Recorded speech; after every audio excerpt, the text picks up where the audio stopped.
آپ نے بہت کم دیکھا ہوگا میں نے فلاں کتاب میں یہ لکھا ہے. نا یہ وہ ہیں جو میں دیکھ رہا ہوں. ایک بڑے کروڑوں پتی آدمی تھے, اب پرانا قصہ ہو گیا, ان کو پتہ نہیں چلے گا میری بات ہو رہی ہے. ویسے تو ایسے بہت سارے ہیں. جس بلڈنگ میں بیٹھا ہوا تھا نا وہ بھی ان کی تھی, اور بھی 2-4 بڑی بڑی بلڈنگیں ان کی. بیٹا, ان کا جو بیٹا تھا ظاہر ہے وہ بھی ٹھیک ٹھاک, سارے اسٹیبل, اور سب کی داڑیاں اور ماشاءاللہ ٹوپیاں, جالی والی ٹوپی جو بالکل نیک لوگ پہنتے ہیں. چائنا کی ٹوپی ہے نا, بالکل شریف لگتا ہے آدمی اسے پہن کے. وہ مجھے بتا رہے ہیں میری بیگم کی ڈیتھ ہو گئی ہے, میں شادی کرنا چاہتا ہوں. میں نے کہا تو کر لیں. کہہ رہے ہیں بیٹے بیٹھے ہوئے ہیں, کہہ رہے ہیں یہ نہیں کرنے دے رہے. میں نے کہا بھائی کیوں؟ پھر ابا نے خود ہی کہا اصل میں ان کو خطرہ ہے کہ میں مروں گا تو 8واں حصہ 12.5% بیوہ کے پاس چلا جائے گا. آپ لوگ کو نہ برین ہیمریج ہوا, نہ کوئی بی پی آپ لوگ کا ہائی ہوا. میں تو یہ سن کے میرا تو کھوپڑا گھوم گیا تھا, میں تو دل چاہ رہا تھا وہیں سے کھڑکی سے چھلانگ لگاؤں میں. سمجھ. اب حدیث کا مطلب سمجھا رہا ہوں آپ کو. نبی نے جو کچھ بھی نہیں ہے کھانے کو, اور یتیم بچوں کی کفالت ہو رہی ہے, تو یہ میسج جب ہی ملتا بھائی. تو کہہ رہے ہیں وہ جو بیٹے بیٹھے ہوئے ہیں نا مسٹنڈے, ان کو بھی بہت کچھ دیا, ان کا بھی لاکھوں کروڑوں کا بزنس ہے. کہنے لگے مجھے اس لیے نہیں شادی کرنے دے رہے کہ 12.5% میرے مرنے کے بعد کہاں چلا جائے گا؟ اس بیوہ کے پاس چلا جائے. بس کرو یار, برین ہیمریج نہیں ہو رہا آپ کو؟ مجھے لگ رہا ہے نہیں ہو رہا کچھ. آپ شاید بعض لوگ سوچ رہے ہو ٹھیک تو کہہ رہے تھے. کیا مفتی صاحب 12.5% بیوہ کا حصہ اسلام میں نہیں ہے کیا؟ ہے نا, تو جائے گا نا. تو ان کا اربوں کا, جن کے اربوں روپے کے مالک ہوں, ان کا 12.5 بھی بہت ہوتا ہے. اصل میں آپ یہ سمجھ رہے ہو کہ 12 روپے 50 پیسے چلے جائیں گے یا 12,500 چلے جائیں گے بھائی صاحب. 12,500 نہیں جائیں گے, ہو سکتا ہے 12 کروڑ 50 لاکھ چلے جائیں, ہو سکتا ہے 12 ارب 50 کروڑ چلے جائیں. لیکن کمبختوں یہ بھی تو دیکھو, یہ 12واں حصہ جس رقم کا ہے وہ رقم بھی تو بہت زیادہ ہے نا. اور جس باپ نے کمبختوں کھلا پلا کے تمہیں یہاں تک پہنچایا, تم اگر اس گھر میں پیدا نہ ہوتے تو یہ مال تمہیں تھوڑی ملتا. ایسے ہی یعنی کیا مسجد کا ممبر ہے, گالیاں پھر اکیلے میں ملیں گے, تو یہ اس طرح سنانے کا نہیں ہے. یہ جو واقعہ میں نے فیصل آبادی, ہمارے ایک دوست ہیں فیصل آباد میں, ان کا کہیں نہ کہیں جھگڑا رہتا تھا نا کسی دوست سے, بہت زیادہ ان کا کوئی کاروباری ہے. تو میں نے کہا بھائی ایسے تمیز سے آپ کے پیسے نہیں دے گا, آپ اس کو جا کے بولو تمہاری ایسی کی تیسی پیسے نکال. وہ کہتے ہیں مفتی صاحب پنجابی میں ہی ایسی کی تیسی, اس سے وہ اس کو ہنسی آئے گی, وہ جو دینے تھے وہ بھی نہیں دے گا. پنجابی زبان میں ایسی کی تیسی کچھ بھی نہیں ہے. پھر میں نے کہا پھر کیا بولنا ہے؟ پھر انہوں نے مجھے کچھ گالیاں بتائیں جو ممبر پہ بتانے کی نہیں. انہوں نے کہا یہ بھر بھر کے نا بتائی نہیں, میں سمجھ گیا. وہ کہہ رہے یہ بھر بھر کے 10, 15, 20 کلو کی گالیاں جب جائیں گی تو تھوڑی سی خارش ہوگی اس کو کہ شاید یہ غصے میں آ گیا ہے. تو اس لیے یہ جو واقعہ میں بتا رہا ہوں نا, جو باپ بیٹھا ہوا ہے اور بیٹے اس کو شادی نہیں کرنے دے رہے, اور کہہ کیا رہے ہیں کہ 12.5% ابا کے مرنے کے بعد کہاں چلا جائے گا؟ بیوہ. یعنی اماں مر گئی پہلے, اچھا ہوا, ورنہ اماں لے جاتی نا. اب باپ, یہ غنیمت ہے, باپ کو مار نہیں رہے, ویسے تو مار ہی رہے ہیں. میں اگر ایسا باپ ہوتا تو میں تو ٹینشن سے مر چکا ہوتا.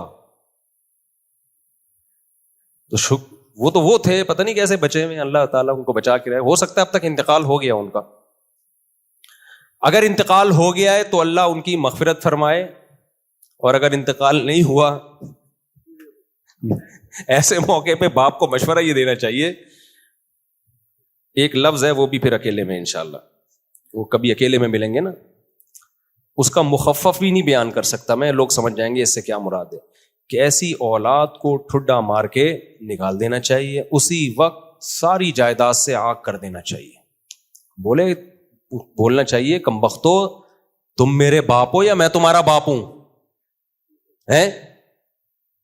تم پہلے پیدا ہو جاتے اگر تم نے یہی باتیں کرنی تھی. پیدا میں پہلے ہوا ہوں, باپ کون بنا ہوا ہے؟ تم میرے باپ بنے ہوئے ہو. حالانکہ ماشاءاللہ باشرہ اور سر پہ چائنا ٹوپی.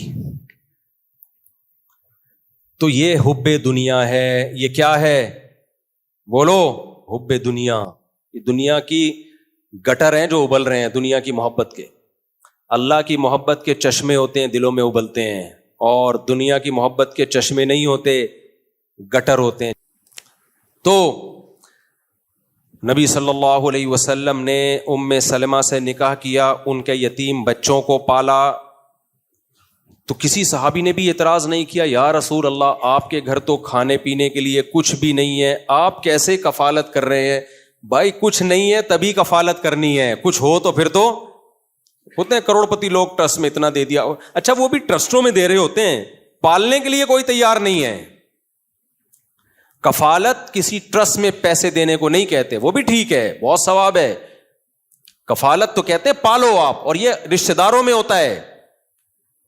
اجنبی بچوں کو پالنا مشکل ہوتا ہے, اس لیے رشتہ داروں میں قرآن جب یتیم کا ذکر کرتا ہے نا, او یتیمن ذا مقربتن, وہ یتیم جو قرابت دار ہو, کیونکہ اگر قرابت دار نہیں ہے تو اس میں خطرہ ہوتا ہے کہ اس کے حق ملنے کے بجائے ضائع ہو جائیں. دیکھو نبی نے یتیم کو پالا لیکن ان کی والدہ سے نکاح کیا, اب وہ قرابت دار ہو گئے نا, سوتیلے بیٹے بن گئے, پھر عزت سے پل جاتے ہیں. ویسے عیدی سینٹر سے بچہ لے کر آؤ گے ٹھیک ہے, وہ بھی ثواب ہے, میں اس کی حوصلہ شکنی نہیں کر رہا, لیکن اس میں یہ خطرہ ہوتا ہے کہ یہ جو پالنے والا ہے کل اس کی نیت خراب نہ ہو, لڑکی ہے تو اس کی نیت خراب نہ ہو جائے, اس کے حقوق ضائع نہ ہو جائیں. اس لیے قرآن قرابت داروں کو, اسلام میں فیملی سسٹم ہے, ہم نے ساری چیز گورنمنٹ کے کھاتے میں ڈال دی ہے. یورپ میں کوئی کسی معذور کو نہیں پالتا, گورنمنٹ پالتی ہے. امریکہ کینیڈا میں کوئی سگا بھائی بھی معذور ہوگا نا, بھائی نہیں پالے گا, وہ کہتے ہیں یہ رسپانسبلٹی کس کی ہے؟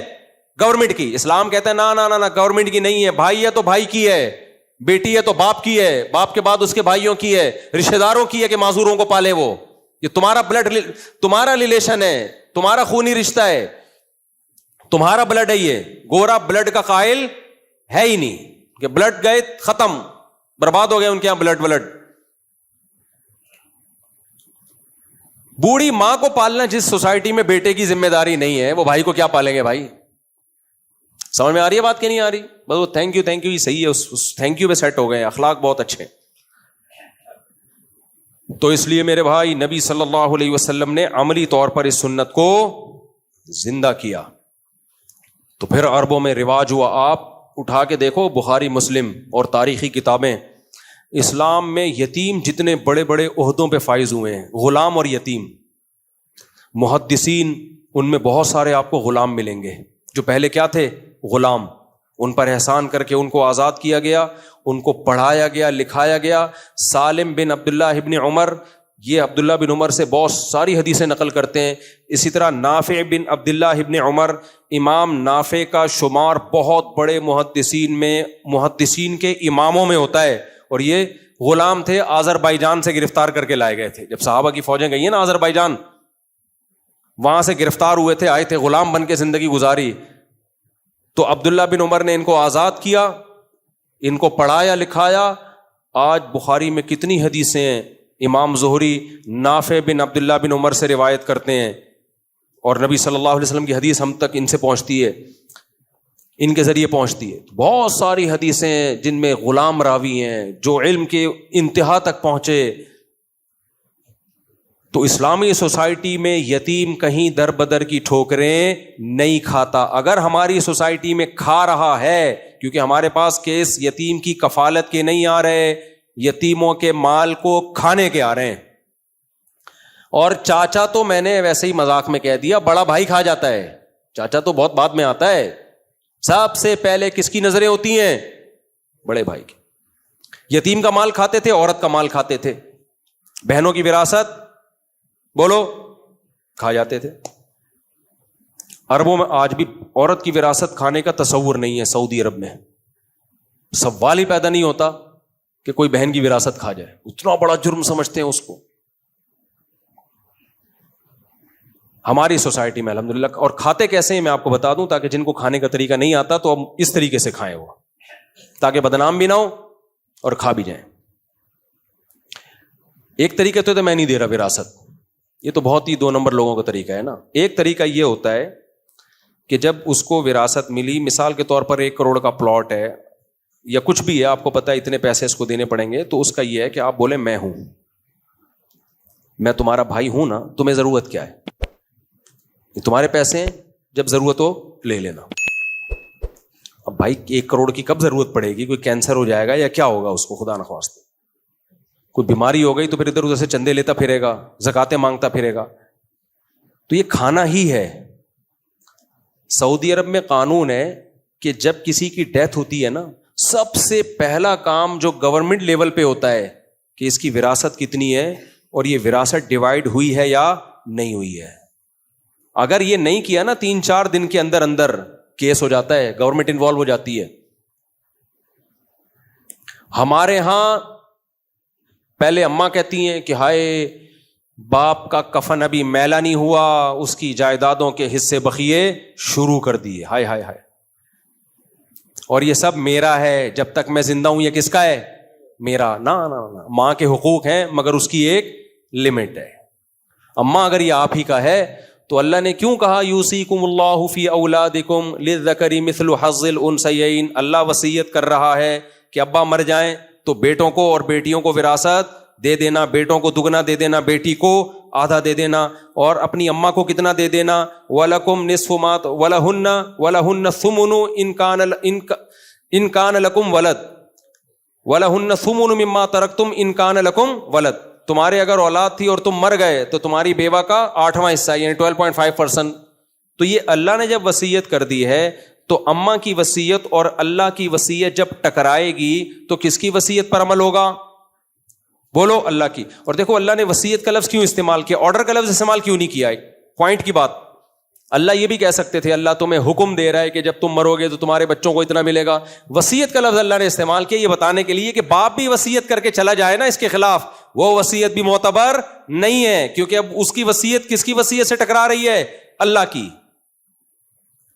کیونکہ باپ جو مرنے سے پہلے بعض دفعہ وصیت کر دیتا ہے کہ میری وصیت ہے کہ میرا مال منجلے بیٹے کو اتنا دے دینا, بیوہ کو اتنا دے دینا, یہ سب تمہاری ماں کا ہے, یہ میری وصیت ہے.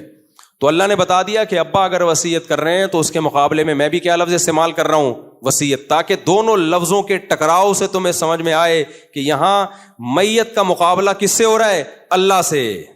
لہذا میت کی وصیت اس موقع پہ کیا ہے, کل عدم, کوئی حیثیت نہیں ہے اس کی وارثوں کے بارے میں.